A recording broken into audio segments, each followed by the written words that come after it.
Academy Award winner Forest Whitaker has joined the first Star Wars Anthology film Rogue One. He joins the cast of Felicity Jones, Diego Luna, Riz Ahmed, and Ben Mendelsohn, along with director Gareth Edwards. No details on what Whitaker's character or role will be.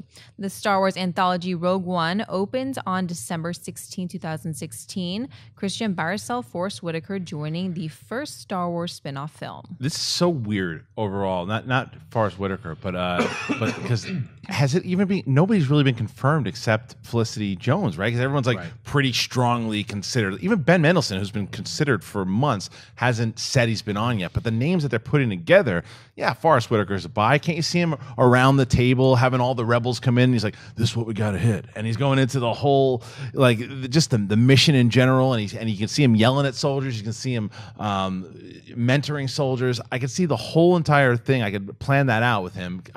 He's a big enough. He's a face that you recognize for sure and know, oh, that's Forest Whitaker. But it not big enough to where you're like, oh, I can't take him serious in the Rebel, or maybe he's in the Empire. That'd be interesting. But I think he'd most likely be like a commander in the Rebellion. It's a big buy for me. I think he's a fantastic actor. I mean, he won his Oscar for Last King of Scotland, but he also was, I don't know if you guys watched The Shield, but he was in the last couple seasons of The Shield, and he was fantastic. I think if let's say all those other actors are in it as well, I think him and Ben Mendelsohn doing a scene together would be awesome. Just the intensity both of them bring, and like the tension, I think a scene with those two together, I can't wait. What about you, Shemp? I just want him to be a 12-foot alien, and when they have that meeting, I want him to be like, leverage, young human, where's your breathe mask?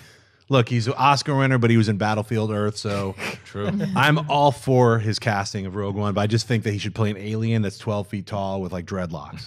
So, and he won't be as distracting as someone like Sam Jackson is. Right. Sam Jackson, for me, in the prequels, like, I like Sam Jackson a lot. Sam Jackson. But yeah, he's like, I didn't see Mace Windu. I just saw Sam Jackson. I would hope that they fit the word leverage in somewhere in his dialogue. He was like, look, we just don't have enough leverage.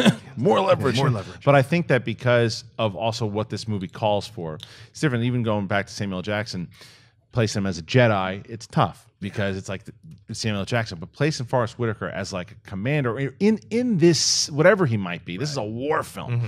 You can see Forest Whitaker in a war film, no matter if it's Star Wars or wherever it is. I can see him giving orders. I can see him as a soldier. I can see him doing a lot of stuff. Or I can see him in the Empire. But I'd rather, I think, see him fighting for the rebellion. Sure.